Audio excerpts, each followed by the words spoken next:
Deuteronomy chapter 8. Ang masaganang lupain. Sundin niyo ng mabuti lahat ng utos na binibigay ko sa inyo ngayon para mabuhay at dumami kayo. Marating at masakop niyo ang lupaing pinangako ni Lord sa mga ancestors niyo. Tandaan niyo kung paano kayo nilid ni Lord na inyong Diyos sa desert ng 40 years. Ginawa niya yon para itest kayo, gawing humble at malaman kung anong nasa puso nyo at kung susunod ba kayo sa mga utos niya. Tinuruan niya kayong maging humble, pina-experience niya kayo ng gutom at binigyan ng mana. Noon lang kayo nakakain ng ganon. Kahit ancestors nyo, hindi alam yon. Ginawa niya yon para malaman nyong hindi lang sa tinapay nabubuhay ang tao, kundi sa bawat salitang nanggagaling kay Lord. Hindi nasira ang damit nyo o kaya namaga ang mga paa nyo sa kakalakad sa 40 years na yon. Tandaan nyo na dinidisiplina kayo ni Lord na inyong Diyos gaya ng ginagawang pagdidisiplina ng isang magulang sa anak niya. Kaya sundin nyo ang mga utos ni Lord na inyong Diyos. Mamuhay kayo ayon sa gusto niya at magkaroon kayo ng takot sa Kanya. Dadalhin kayo ni Lord na inyong Diyos sa isang magandang lupain na may mga batis, ilog, at mga bukal ng mahagos galing sa mga bundok, lupaing may wheat, barley, grapes, prutas na fig, pomegranate, olive at honey. Hindi kayo magugutom sa lupaing iyon o mangangailangan ng kahit ano. Sagana sa bakal ang mga bato doon at pwede kayong magmina ng copper sa mga hills. Kakain kayo doon at mabubusog, tapos pupurihin niyo si Lord na inyong Diyos dahil sa masaganang lupain na binigay niya sa inyo. Warning pag kinalimutan si Lord. Siguraduhin niyong hindi niyo kakalimutan si Lord na inyong Diyos.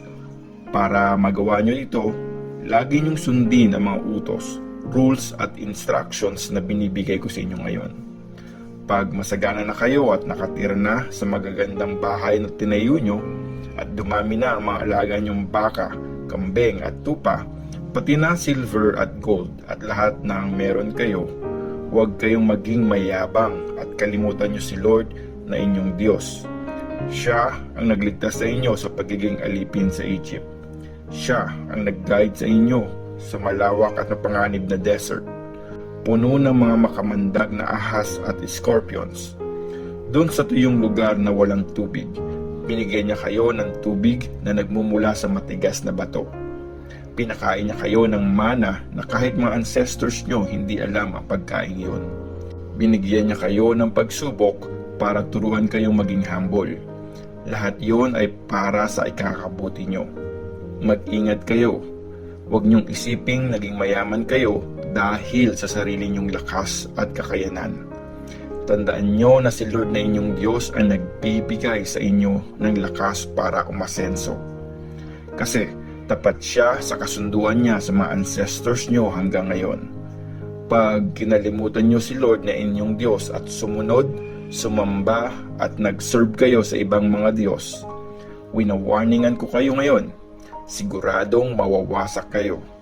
Pag hindi kayo sumunod sa mga utos ni Lord, magagaya kayo sa mga bansang winasak niya.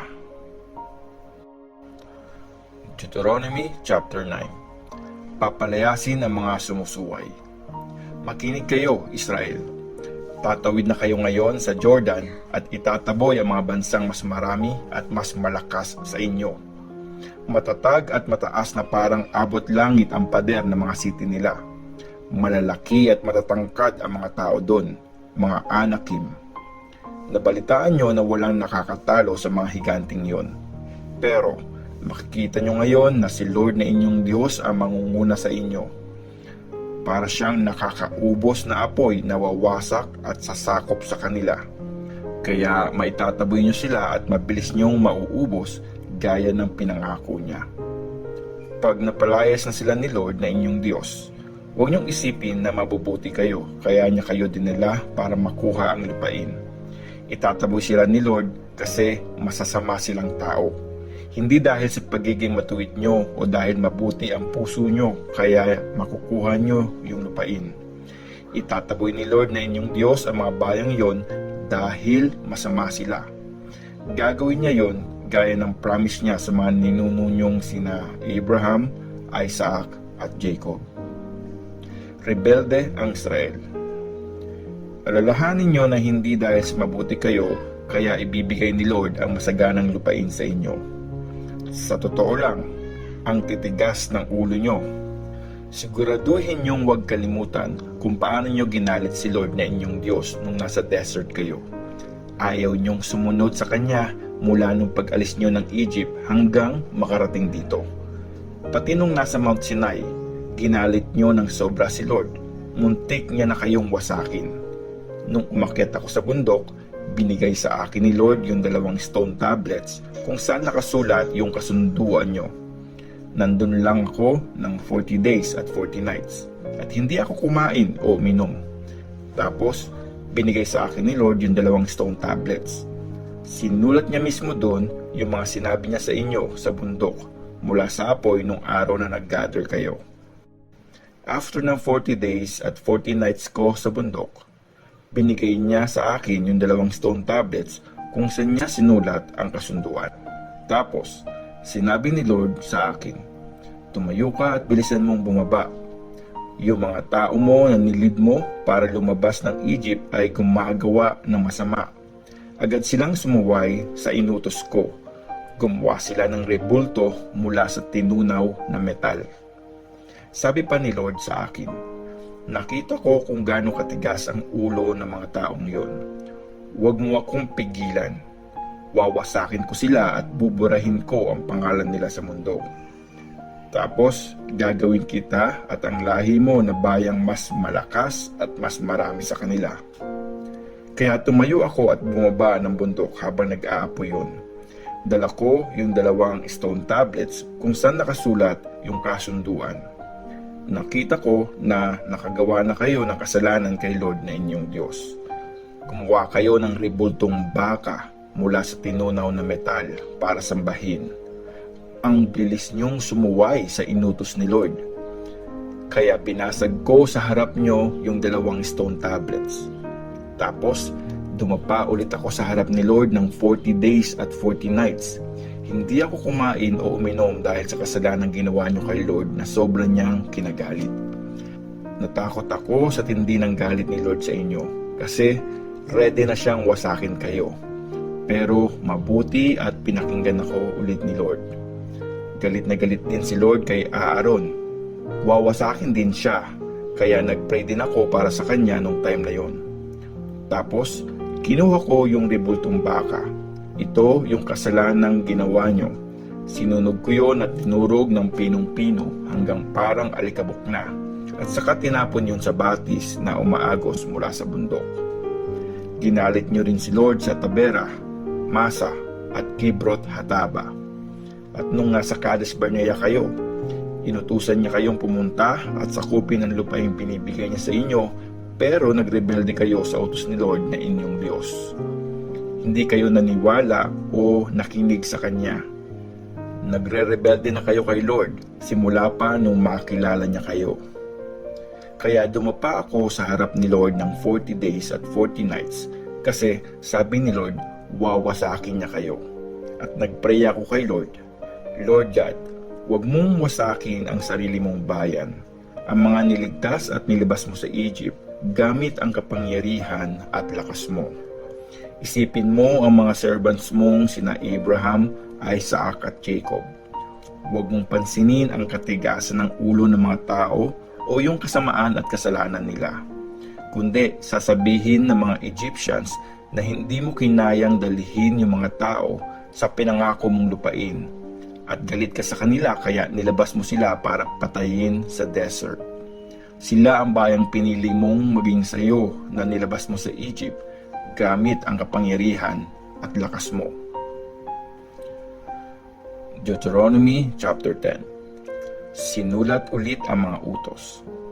Nung time na yon, sinabi ni Lord sa akin, mukit ka ng 2 stone tablets kagaya nung dati.